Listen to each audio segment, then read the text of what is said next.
నమస్కారం ETV news కి స్వాగతం ముందుగా ముఖ్యాంశాలు హాత్రాస్ ఘటనపై ఉన్నత స్థాయి విచారణ 24 గంటల్లో నివేదిక ఇవ్వాలని యోగి సర్కార్ ఆదేశం నిర్వాహకుల నిర్లక్ష్యమే కారణమని ఆరోపణలు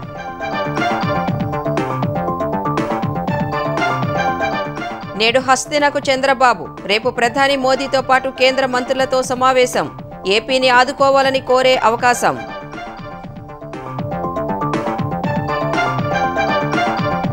వైకాపా హయాంలో అమరావతి విధ్వంసంపై నేడు శ్వేతపత్రం పునర్నిర్మాణ ప్రణాళికపై స్పష్టత ఇవ్వనున్న ప్రభుత్వం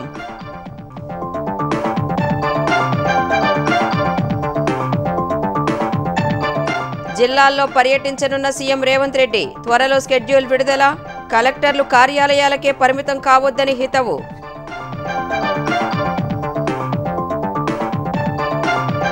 తెలంగాణలో 231 మంది ఖైదీలకు క్షమాభిక్ష ఉత్తర్వులు జారీ చేసిన ప్రభుత్వం నేడు జైళ్ల నుంచి విడుదల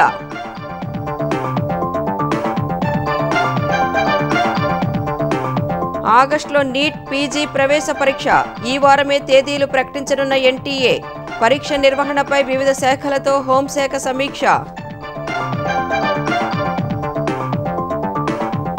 దక్షిణ గాజాపై ఇజ్రాయెల్ మళ్లీ దాడులు ఖాన్ యూనిస్ నగరంపై బాంబుల వర్షం 9 మంది దుర్మరణం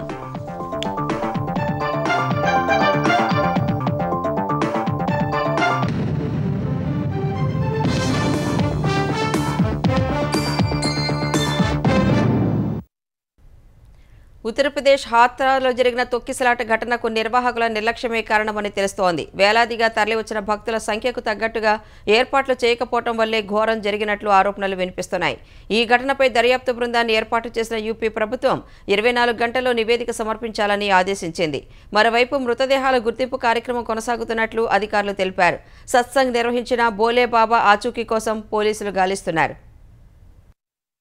ఉత్తరప్రదేశ్ హత్రాస్లో జరిగిన తొక్కిసలాట ఘటనపై ఉత్తరప్రదేశ్ ప్రభుత్వం దర్యాప్తు బృందాన్ని ఏర్పాటు చేసింది. 24 గంటల్లో నివేదిక ఇవ్వాలని ఆదేశించింది. ఆగ్రా అదనపు డీజీపీ అలీగఢ్ డివిజనల్ కమిషనర్ దర్యాప్తు బృందంలో ఉన్నారు. హత్రాస్లో జరిగిన సత్సంగ్ ప్రైవేటు కార్యక్రమమని సబ్ డివిజనల్ మెజిస్ట్రేట్ అనుమతి ఇచ్చినట్లు జిల్లా మెజిస్ట్రేట్ ఆశీష్ కుమార్ తెలిపారు. జిల్లా యంత్రాంగం వేదిక వెలుపల భద్రతా ఏర్పాటు చేయగా లోపలి ఏర్పాట్లన్నీ నిర్వాహకులే చేసుకున్నట్లు జిల్లా మెజిస్ట్రేట్ తెలిపారు. సత్సంగ్ నిర్వాహకులపై ఎఫ్ఐఆర్ నమోదు చేసినట్లు యూపీ సర్కార్ తెలిపింది. హత్రాస్ తొక్కిసలాట ఘటనలో చనిపోయిన వారి మృతదేహాల గుర్తింపు కొనసాగుతోంది. స్థానిక ప్రభుత్వాసుపత్రిలో మృతదేహాలను మంచు దిబ్బలపై ఉంచారు. కొన్నింటిని సమీపంలోని ట్రామా సెంటర్లో, మరికొన్నింటిని ఎటా జిల్లా ప్రభుత్వ ఆసుపత్రిలో ఉంచారు. మంగళవారం మధ్యాహ్నం జరిగిన హత్రాస్ తొక్కిసలాటలో 116 మంది చనిపోగా వారిలో 108 మంది మహిళలు, 7 చిన్నారులు, ఓ పురుషుడు ఉన్నట్లు అధికారులు వెల్లడించారు. గాయపడ్డ వారి సంఖ్య 100 నుంచి 200 మంది దాకా ఉండొచ్చని అధికారులు తెలిపారు. హత్రాస్లో సత్సంగ్ పేరుతో జరిగిన ఆధ్యాత్మిక కార్యక్రమానికి యూపీలోని వేర్వేరు జిల్లాలతో పాటు పొరుగు రాష్ట్రాల నుంచి వేల సంఖ్యలో భక్తులు హాజరయ్యారు. కార్యక్రమం ముగిసిన తర్వాత భోలే బాబా వెళ్లిపోతుండగా భక్తులు ఆయన పాదాలను తాకటానికి పరిగెత్తారు. వేదిక సమీపంలో ఉన్న కాలువ నుంచి నీరు పొంగిపొరడంతో రహదారి బురదమయంగా మారింది. దీంతో భక్తులు ఒకరిపై ఒకరు జారిపడడంతో తొక్కిసలాట జరిగినట్లు తెలుస్తోంది. వేల సంఖ్యలో భక్తులు హాజరైనప్పటికీ అందుకు తగ్గట్టు ఏర్పాట్లు చేయలేదని సత్సంగ్కు హాజరైన భక్తులు కొందరు ఆరోపించారు.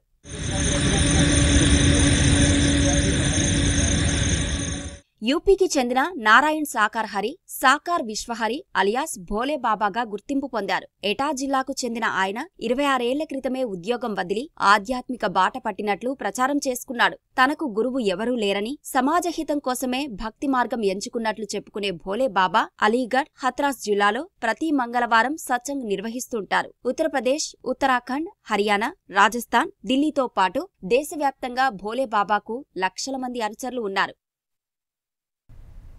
ఏపీ ముఖ్యమంత్రి చంద్రబాబు నాయుడు ఇవాళ ఢిల్లీ వెళ్లనున్నారు. సాయంత్రం 5:10కి విజయవాడ విమానాశ్రయం నుంచి బయలుదేరి 7:25కి ఢిల్లీ చేరుకోనున్న చంద్రబాబు రాత్రి అక్కడే బస చేస్తారు.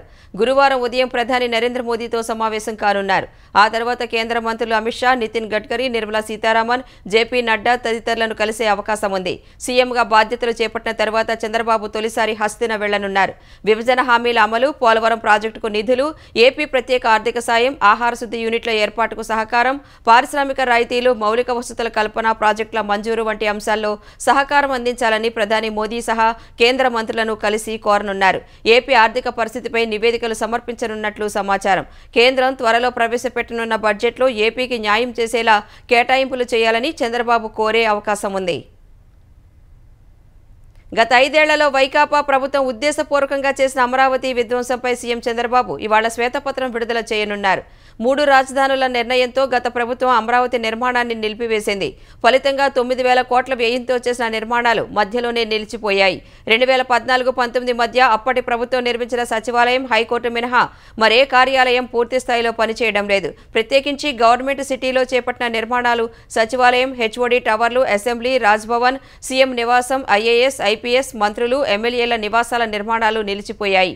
వాటి పునర్నిర్మాణంపై దృష్టి పెట్టిన చంద్రబాబు క్షేత్రస్థాయిలో పర్యటించి పరిస్థితి అంచనా వేశారు. ఆ అంశాలనే శ్వేతపత్రంగా విడుదల చేయనున్నారు. అభివృద్ధి, పారిశ్రామిక పురోగతి పరంగా, సామాజికంగా, ఆర్థికంగా ఏపీ ఎదుర్కొన్న ఇబ్బందులను వివరించనున్నారు. కాగా గతంలో రాజధాని నిర్మాణం చేపట్టిన ప్రతిష్టాత్మక కంపెనీలు ఎల్ఎన్టీ, షాపూర్జీ, పల్లోంజీ, ఎన్సీసీ సంస్థలతో ప్రభుత్వం చర్చలు జరుపుతోంది. అమరావతిలో స్థలాల కోసం దరఖాస్తు చేసుకున్న కేంద్ర ప్రభుత్వ సంస్థలను సంప్రదిస్తున్నారు. రాజధాని అమరావతి పరిధిలో భారీ ఎత్తున పొదలు, పిచ్చి మొక్కల తొలగింపు కోసం సిఆర్డీఏ కార్యాచరణ రూపొందించింది. రాజధాని ప్రాంతంలో నిర్మాణాల వద్ద పేరుకుపోయిన చెత్త, ముళ్ల కంపలను తొలగించేందుకు కసరత్తు చేస్తోంది. నెల రోజులుగా రాజధాని ప్రాంతంలో పిచ్చి చెట్లు, ముళ్ల చెట్లు తొలగించాలని నిర్ణయించింది. రైతులకు ఇచ్చిన రిటర్నబుల్ ప్లాట్లను శుభ్రం చేయాలని సిఆర్డీఏకు ప్రభుత్వం ఆదేశాలు జారీ చేసింది. 1-2 రోజుల్లో సిఆర్డీఏ టెండర్లు పిలవనుంది. తెలంగాణ ముఖ్యమంత్రి రేవంత్ రెడ్డి జిల్లా పర్యటనలకు సిద్ధమయ్యారు. త్వరలో వారానికి ఒక జిల్లాలో పర్యటించి ప్రభుత్వ పథకాల అమలు, ప్రజా సమస్యలు అడిగి తెలుసుకోనున్నారు. జిల్లా కలెక్టర్లు చాలా వరకు కార్యాలయాలకే పరిమితమవుతున్నారని అసంతృప్తి వ్యక్తం చేసిన సీఎం ముఖ్య కార్యదర్శి స్థాయి అధికారులు కూడా క్షేత్రస్థాయి పర్యటనలకు వెళ్లాలని ఆదేశించారు. ఓ కొత్త ఆలోచనను ప్రభుత్వానికి నివేదించాలన్నారు. ఐఏఎస్ అధికారులు ప్రభుత్వ ప్రాధాన్యతలకు అనుగుణంగా పనిచేయాలని సీఎం రేవంత్ రెడ్డి కోరారు. ఐఏఎస్ అధికారులు ప్రభుత్వ ప్రాధాన్యతల మేరకు పనిచేస్తూ ప్రజలకు జవాబుదారీగా ఉండాలని సీఎం రేవంత్ రెడ్డి దిశానిర్దేశం చేశారు. సచివాలయంలో 29 విభాగాలకు చెందిన ముఖ్య కార్యదర్శులు, సీనియర్ ఐఏఎస్ అధికారులతో సీఎం సమావేశమయ్యారు. అధికారులు తమ శాఖలు, విభాగాలపై పూర్తి పట్టు సాధించాలని సూచించారు. తెలంగాణను దేశంలోనే ఆదర్శ రాష్ట్రంగా తీర్చిదిద్దడంలో అధికారుల పాత్ర ఎంతో ఉంటుందన్నారు. తమ శాఖల పనితీరు మెరుగుపరిచేందుకు తగిన చర్యలు తీసుకోవాలని సీఎం సూచించారు. ప్రజలకు ఉపయోగపడే కార్యక్రమాలు, వినూత్న ఆలోచనలతో పనిచేయాలన్నారు. ప్రతి అధికారి కనీసం ఓ ఫ్లాగ్షిప్ ఐడియాను 2 వారాల్లో ప్రభుత్వానికి సూచించాలని సీఎం రేవంత్ రెడ్డి కోరారు. కాంగ్రెస్ ప్రభుత్వం అధికారంలోకి వచ్చిన 100 రోజుల్లో ప్రజలకు ఇచ్చిన హామీ మేరకు 6 గ్యారెంటీల్లో 5 అమలు చేసిందని, ఎన్నికల కోడ్ కారణంగా తర్వాత 100 రోజులు ప్రభుత్వ కార్యక్రమాలు ఆగిపోయినట్లు చెప్పారు. ఇక నుంచి అధికారులు పరిపాలనపైనే దృష్టి సారించాలని సీఎం సూచించారు. అనేక మంది సీఎంలతో పనిచేసిన అనుభవం కలిగిన అధికారులు కీలక విభాగాల్లో ఉన్నారని, అయితే వారి పనితీరు ప్రభుత్వ ప్రాధాన్యతల మేరకు ఉండాలని ముఖ్యమంత్రి స్పష్టం చేశారు. సుపరిపాలనలో భాగంగా అధికారులు క్రమశిక్షణ, సమయపాలన పాటించాలని సూచించారు. రోజూ నిర్ణీత సమయంలో సచివాలయానికి రావాలని ముఖ్య కార్యదర్శులను ముఖ్యమంత్రి కోరారు. కేవలం ఆఫీసులకే పరిమితం కాకుండా తమ విభాగాల పనితీరును పర్యవేక్షించేందుకు వారానికి ఒకరోజు జిల్లాలో పర్యటించాలని ఆదేశించారు. జిల్లా కలెక్టర్లు చాలా వరకు కార్యాలయాల నుంచి బయటకు రావడం లేదని అసంతృప్తి వ్యక్తం చేసిన ముఖ్యమంత్రి వారు ఖచ్చితంగా క్షేత్ర పర్యటనలకు వెళ్లేలా చర్యలు చేపట్టాలని సీఎస్ను ఆదేశించారు. కేవలం పనితీరు ఆధారంగానే పదోన్నతులు లభిస్తాయని సీఎం స్పష్టం చేశారు. సొంత నిర్ణయాలతో ప్రభుత్వానికి చెడ్డ పేరు తేవద్దని సీఎంఓ ఇచ్చే సూచనలు పాటించాలన్నారు. త్వరలో తాను కూడా వారానికొక జిల్లా పర్యటనకు వెళ్లనున్నట్లు సీఎం తెలిపారు. ప్రజలను కలిసి ప్రభుత్వ పథకాలు, అభివృద్ధి కార్యక్రమాల అమలును పరిశీలించనున్నట్లు పేర్కొన్నారు. తెలంగాణ మంత్రివర్గ విస్తరణలో ఈసారి రాజధానికి చోటు దక్కడం ఖాయమని తెలుస్తోంది. ఈ విషయాన్ని కాంగ్రెస్ వర్గాలు కూడా ధృవీకరిస్తున్నాయి. అన్నీ కుదిరితే రేపే మంత్రివర్గ విస్తరణ జరిగే అవకాశం ఉన్నట్లు సమాచారం. కేబినెట్లో ప్రాతినిధ్యం లేని హైదరాబాద్, రంగారెడ్డి, మేడ్చల్ జిల్లాలకు ఈసారి అవకాశం దక్కనున్నట్లు తెలుస్తోంది. మొన్నటి ఎన్నికల్లో హైదరాబాద్, రంగారెడ్డి, మేడ్చల్, సంగారెడ్డి జిల్లాల్లో మొత్తం 29 స్థానాలకు గాను ఇబ్రహీంపట్నం నుంచి మల్రెడ్డి రంగారెడ్డి, షాద్నగర్ నుంచి వీర్ల శంకర్, కల్వకుర్తి నుంచి కసిరెడ్డి నారాయణరెడ్డి మాత్రమే గెలుపొందారు. వీర్లపల్లి శంకర్ ప్రభాకర్, నారాయణరెడ్డి మొదటిసారి ఎమ్మెల్యేలుగా ఎన్నికయ్యారు. మల్రెడ్డి మాత్రం మూడోసారి ఎమ్మెల్యేగా గెలిచినా కాంగ్రెస్ నుంచి రెండోసారి గెలిచారు. లోక్సభ ఎన్నికలకు ముందు ఖైరతాబాద్ భారాస ఎమ్మెల్యే దానం నాగేందర్ కాంగ్రెస్లో చేరారు. పార్టీలో చేరే సమయంలోనే ఎంపీగా ఓడిపోతే కేబినెట్లో స్థానం కల్పిస్తానని సీఎం రేవంత్ రెడ్డి హామీ ఇచ్చినట్లు ప్రచారం జరిగింది. మరోవైపు మైనార్టీలకు మంత్రివర్గంలో స్థానం లభించలేదు. కాంగ్రెస్ నుంచి పోటీ చేసిన మైనార్టీ అభ్యర్థులెవరూ గెలవలేదు. రైతు భరోసాపై మంత్రివర్గ ఉపసంఘం ఏర్పాటు చేస్తూ తెలంగాణ ప్రభుత్వం ఉత్తర్వులు జారీ చేసింది. ఉప ముఖ్యమంత్రి భట్టి విక్రమార్క చైర్మన్గా, మంత్రులు శ్రీధర్ బాబు, పొంగులేటి శ్రీనివాసరెడ్డి, తుమ్మల నాగేశ్వరరావు సభ్యులుగా ఉన్నారు. గత నెల 22న జరిగిన కేబినెట్ సమావేశం నిర్ణయం మేరకు ప్రభుత్వ ప్రధాన కార్యదర్శి శాంతికుమారి జీవో జారీ చేశారు. రైతు భరోసా పథకానికి అర్హతలు, విధి విధానాలు, మార్గదర్శకాలను మంత్రివర్గ ఉపసంఘం సిఫార్సు చేయనుంది. కమిటీ సిఫార్సులపై ఈ నెలాఖరులో జరిగే అసెంబ్లీ సమావేశాల్లో చర్చించి తుది నిర్ణయం తీసుకోనున్నారు. ముఖ్యమంత్రి సహాయ నిధి దరఖాస్తులు ఆన్లైన్లోనే స్వీకరించాలని తెలంగాణ ప్రభుత్వం నిర్ణయించింది. అందుకోసం సెంటర్ ఫర్ గుడ్ గవర్నెన్స్ రూపొందించిన వెబ్సైట్ను సీఎం రేవంత్ రెడ్డి ప్రారంభించారు. ఈ నెల 15వ తేదీ నుంచి ఆ వెబ్సైట్ ద్వారా దరఖాస్తులు స్వీకరిస్తారు. సీఎంఆర్ఎఫ్ నిధులు పక్కదారి పట్టినట్లు ఆరోపణలు వచ్చిన నేపథ్యంలో పారదర్శకత తేవాలన్న సీఎం రేవంత్ రెడ్డి ఆదేశాల మేరకు వెబ్సైట్ ఏర్పాటు చేశారు. సీఎంఆర్ఎఫ్ కోసం తమ వద్దకు వచ్చే వారి వివరాలను ఎమ్మెల్యేలు, ఎమ్మెల్సీలు తమ సిఫార్సు లేఖను జతచేసి అప్లోడ్ చేయాలి. తరువాత ఒక కోడ్ కేటాయిస్తారు. దాని ఆధారంగా ఒరిజినల్ మెడికల్ బిల్స్ను సచివాలయంలో సమర్పించాలి. సంబంధిత ఆసుపత్రులు నిర్ధారించిన తర్వాత దరఖాస్తుదారుడి బ్యాంకు ఖాతా నెంబర్తో చెక్ సిద్ధం చేస్తారు. వాటిని ప్రజా ప్రతినిధులు స్వయంగా దరఖాస్తుదారుడికి అందజేస్తారు. తెలంగాణ ప్రభుత్వం క్షమాభిక్ష ప్రసాదించడంతో ఇవాళ 231 మంది ఖైదీలు జైళ్ల నుంచి విడుదల కానున్నారు. గణతంత్ర దినోత్సవం రోజున ఖైదీలకు క్షమాభిక్ష ప్రసాదించాలని రేవంత్ రెడ్డి ప్రభుత్వం నిర్ణయించింది. హోంశాఖ ముఖ్య కార్యదర్శి ఆధ్వర్యంలోని ప్రత్యేక కమిటీ క్షమాభిక్ష మార్గదర్శకాలకు అనుగుణంగా 213 మందితో అర్హుల జాబితా తయారు చేసింది. అయితే సాంకేతిక కారణాలతో ఖైదీల విడుదలకు ఉత్తర్వులు జారీ కాలేదు. ఈ విషయమై ఖైదీల కుటుంబ సభ్యులు పలుమార్లు సీఎం రేవంత్ రెడ్డిని కలిసి విజ్ఞప్తి చేశారు. తాజా ప్రతిపాదనల ప్రకారం మరో 18 మంది ఖైదీలకు అవకాశం కల్పించారు. మొత్తం 231 మంది ఖైదీలను విడుదల చేయాలని ప్రభుత్వం పంపిన ప్రతిపాదనకు గవర్నర్ ఆమోదం తెలిపారు. దీంతో ఖైదీల విడుదలకు ప్రభుత్వం ఉత్తర్వులు జారీ చేసింది. తెలంగాణ ప్రభుత్వం వార్షిక బడ్జెట్పై కసరత్తు ముమ్మరం చేసింది. ఓటాన్ అకౌంట్ పద్దు సమర్పించిన రేవంత్ రెడ్డి ప్రభుత్వం సవరించిన అంచనాలతో పూర్తిస్థాయి బడ్జెట్ ప్రవేశపెట్టనుంది. నిర్వహణ పద్దుకు సంబంధించి పెద్దగా మార్పులు చేయకుండా ప్రభుత్వ ప్రాధాన్యాలకు అనుగుణంగా ప్రగతి పద్దులో సవరణలు చేసే అవకాశం ఉంది. రేవంత్ ప్రభుత్వం ప్రధానంగా రైతు రుణమాఫీ, 6 గ్యారంటీల అమలు కోసం నిధుల సర్దుబాటు చేయనుంది. తెలంగాణ శాసనసభ బడ్జెట్ సమావేశాలు 4వ వారంలో ప్రారంభం కానున్నాయి. సార్వత్రిక ఎన్నికల నేపథ్యంలో 4 నెలల కాలానికి ఓటాన్ అకౌంటు పద్దు సమర్పించిన రేవంత్ రెడ్డి ప్రభుత్వం పూర్తిస్థాయి బడ్జెట్ సమర్పించే పనిలో నిమగ్నమైంది.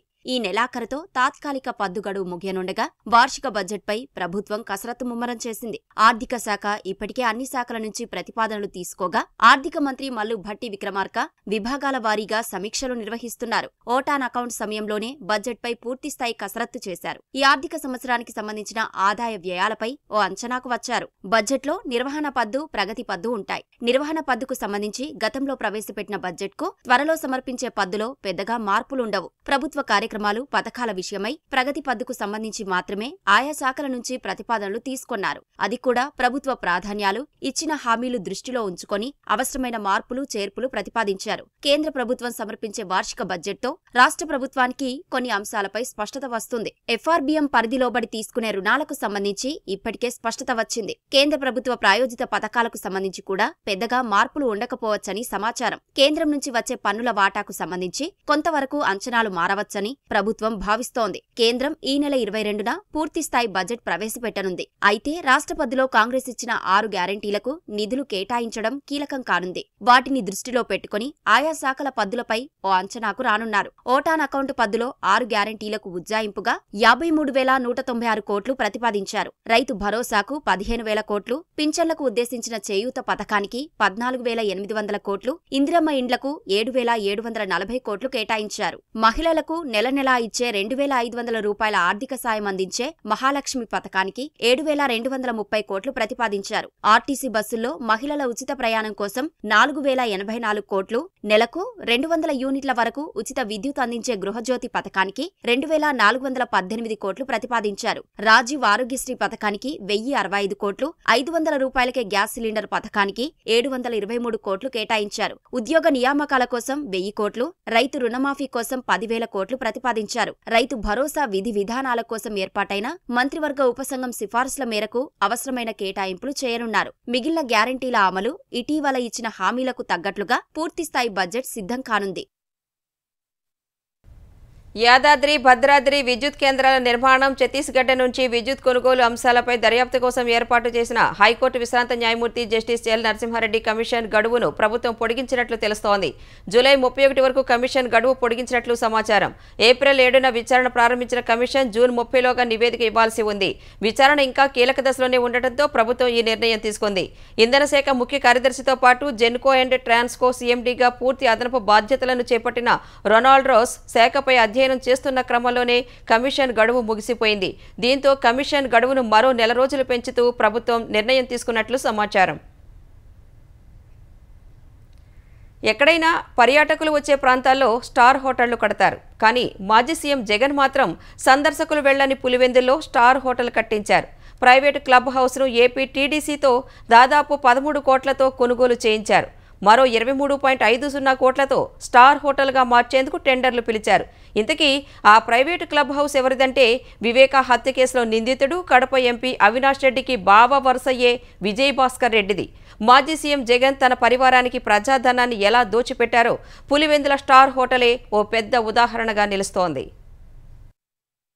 పర్యాటక రంగ అభివృద్ధి కోసం ప్రభుత్వ, ప్రైవేటు భాగస్వామ్యంలో ప్రైవేటు సంస్థలకు భూములు, స్థలాలు కేటాయించే రాష్ట్ర పర్యాటకాభివృద్ధి సంస్థ పులివెందులలో క్లబ్ హౌస్ కొనుగోలు విషయంలో ఇందుకు విరుద్ధంగా వ్యవహరించింది. అప్పటి సీఎంఓ అధికారులు చెప్పారని పులివెందుల్లోని విజయ హోమ్స్ లో వివేకా హత్య కేసులో నిందితుడైన కడప ఎంపీ అవినాష్ రెడ్డికి బావ వరుసయ్యే చవ్వ విజయభాస్కర్ రెడ్డికి చెందిన 1.71 ఎకరాల విస్తీర్ణంలో నిర్మాణంలో ఉన్న క్లబ్ హౌస్ ను 12.87 కోట్లకు కొనుగోలు చేసింది. ఇందుకోసం పర్యాటక అభివృద్ధి సంస్థ అప్పటి చైర్మన్ వరప్రసాద్ రెడ్డి, సభ్యులుగా ఉన్న పర్యాటక శాఖ ప్రత్యేక ప్రధాన కార్యదర్శి రజత్ భార్గవ, పర్యాటక అభివృద్ధి సంస్థ ఎండీ కన్నబాబు, ఇతర సభ్యులు తీర్మానం చేశారు. పర్యాటక అభివృద్ధి సంస్థ అధికారుల అత్యుత్సాహంతో విజయభాస్కర్ రెడ్డికి భారీగా ఆర్థిక ప్రయోజనం చేకూరింది. 1.71 ఎకరాల స్థలం 1,65,52,800కు, అందులో 46,050 చదరపు అడుగుల్లో నిర్మించిన నిర్మాణాలను 7,46,19,600కు కొన్నారు. మొత్తం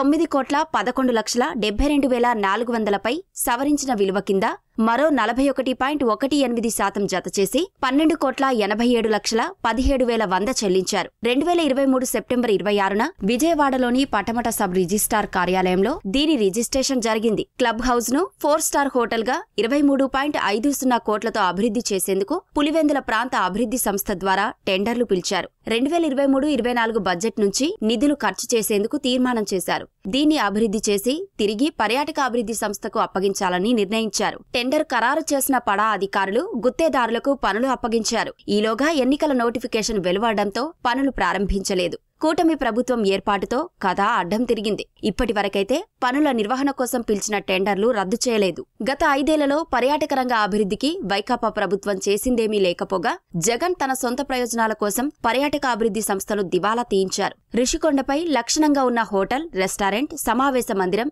ఇతర నిర్మాణాలు తొలగించి అదే స్థలంలో రాజభవనం నిర్మించారు. రిషికొండపై అప్పటికే ఉన్న నిర్మాణాల తొలగింపుతో పర్యాటక అభివృద్ధి సంస్థ గత 3 ఏళ్లలో 10 కోట్లకు పైగా నష్టపోయింది. ప్రస్తుత రాజభవనం ద్వారా రూపాయి ఆదాయం లేకపోగా విద్యుత్ ఛార్జీలు, నిర్వహణ ఖర్చులు తడిసి మోపడవుతున్నాయి. పర్యాటక అభివృద్ధి సంస్థ ఆధ్వర్యంలోని హోటళ్లు, రిసార్టుల మరమ్మతులకు నిధులు లేవంటూ గత 5 ఏళ్లు బ్యాంకుల చుట్టూ తిరిగిన అధికారులు 12.87 కోట్లతో ఆగమేఘాలపై క్లబ్ హౌస్ కొనేశారు. ఈ విషయాన్ని ఏడాదిన్నరగా గోప్యంగా ఉంచారు. పులివెందుల్లో స్టార్ హోటల్ నిర్మిస్తే సంస్థకు ఉపయోగముంటుందా అని అధికారులు ఆలోచించలేదు. సీఎంఓ అధికారులు చెప్పినట్లుగా తలూపారు. 12.87 కోట్లు ఇప్పుడు బూడిదలో పోసిన పన్నీరే. దీనికి ఎవరు బాధ్యులు? కొన్న ధరకు విక్రయించినా కొనేవారు లేరు. ప్రస్తుత ప్రభుత్వం దీనిపై ఎలాంటి నిర్ణయం తీసుకుంటుందో చూడాలి.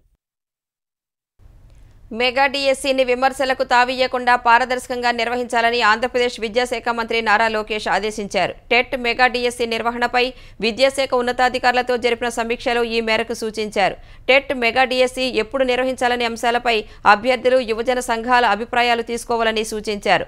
సిలబస్ మార్పుపై సోషల్ మీడియాలో జరుగుతున్న ప్రచారంలో నిజం లేదని, ఫిబ్రవరి 2024 సిలబస్ ప్రకారమే పరీక్ష నిర్వహించనున్నట్లు అధికారులు తెలిపారు. గత ప్రభుత్వం ఇచ్చిన డిఎస్సి నోటిఫికేషన్లో దరఖాస్తు చేసుకున్న అభ్యర్థులకు ఫీజు మినహాయింపు ఇవ్వాలని నిర్ణయించారు. పాఠశాలల్లో మధ్యాహ్న భోజనం నాణ్యత కోసం విద్యార్థుల తల్లిదండ్రుల అభిప్రాయాలు తీసుకోవాలని మంత్రి లోకేష్ సూచించారు. ప్రభుత్వ పాఠశాలల్లో అకాడమిక్ క్యాలెండర్ రూపొందించి విద్యతో పాటు క్రీడల్లోనూ విద్యార్థులను ప్రోత్సహించాలని సూచించారు.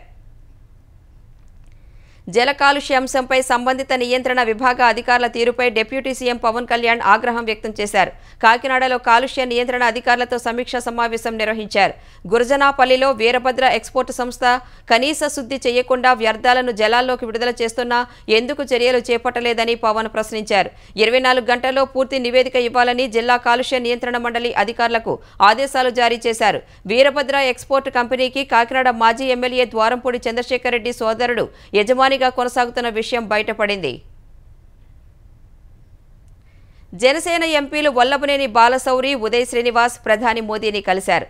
ఆంధ్రప్రదేశ్కు కేంద్ర ప్రభుత్వం అన్ని విధాల సహాయ సహకారాలు అందించాలని, రాష్ట్ర అభివృద్ధిని ముందుండి నడిపించాలని కోరారు. పోలవరం ప్రాజెక్టుతో పాటు రాష్ట్ర విభజన హామీలు, కేంద్రం నుంచి రావాల్సిన గ్రాంట్లు తదితర అంశాలను జనసేన ఎంపీలు ప్రధాని దృష్టికి తీసుకువెళ్లారు. కాకినాడ పార్లమెంటు పరిధిలో టూరిజం అభివృద్ధికి, జాతీయ విద్యాసంస్థ నెలకొల్పడానికి సహకరించాలని విజ్ఞప్తి చేశారు. జనసేన ఎంపీలతో కలిసి దిగిన ఫోటోను ప్రధాని మోదీ సామాజిక మాధ్యమం ఎక్స్లో పోస్ట్ చేశారు. పవన్ కళ్యాణ్తో చాలా ఏళ్లుగా భాజపా కలిసి పనిచేస్తోందని, ప్రజాసేవ పట్ల ఆయన చొరవ అభినందనీయమని ప్రధాని మోదీ ప్రశంసించినట్లు జనసేన ఎంపీలు చెప్పారు. ప్రజా రాజధాని అమరావతి నిర్మాణానికి మేము సైతం అంటూ ప్రజలు ముందుకు వస్తున్నారు. ఇప్పటికే కొందరు తమ వంతుగా రాజధాని నిర్మాణానికి సాయం అందించారు. పింఛన్లు అందుకున్న వారిలోనూ పలువురు విరాళాలు అందించారు. ఈ నేపథ్యంలో విజయవాడ కృష్ణలంకకు చెందిన మోరి మహేష్ సచివాలయంలో సీఎం చంద్రబాబును కలిసి అమరావతి అభివృద్ధికి ₹1,00,000 చెక్కును అందించారు. విరాళం అందజేసిన మహేష్ను చంద్రబాబు అభినందించారు. దక్షిణ గాజాలోని ఖాన్ యూనిస్ నగరం మరోసారి బాంబులతో దద్దరిల్లింది. హమాస్ మిలిటెంట్లే లక్ష్యంగా ఇజ్రాయెల్ సేనలు మెరుపుదాడులు చేశాయి. స్థానికులను ఖాళీ చేసి సురక్షిత ప్రాంతాలకు వెళ్లిపోవాలని ఆదేశించిన గంటల వ్యవధిలోనే ఐడీఎఫ్ బాంబుల వర్షం కురిపించింది. ఈ దాడులో 9 మంది ప్రాణాలు కోల్పోయినట్లు పాలస్తీన్ ఆరోగ్య శాఖ వెల్లడించింది. మృతుల్లో 3 చిన్నారులు, 2 మహిళలు ఉన్నట్లు తెలిపారు. 50 మందికి పైగా గాయపడినట్లు పేర్కొన్నారు. ఖాన్ యూనిస్ నుంచి ఇజ్రాయెల్ సరిహద్దు ప్రాంతాలపై హమాస్ మిలిటెంట్లు రాకెట్లతో దాడులు చేశారని, అందుకే ప్రతి దాడులు చేయాల్సి వచ్చిందని ఐడీఎఫ్ తమ చర్యను సమర్థించుకుంది. నీట్ పీజీ పరీక్షను ఆగస్టు మధ్యలో నిర్వహించే అవకాశం ఉందని సంబంధిత వర్గాలు వెల్లడించాయి. ఈ వారంలోనే షెడ్యూల్ను ప్రకటించనున్నట్లు తెలుస్తోంది.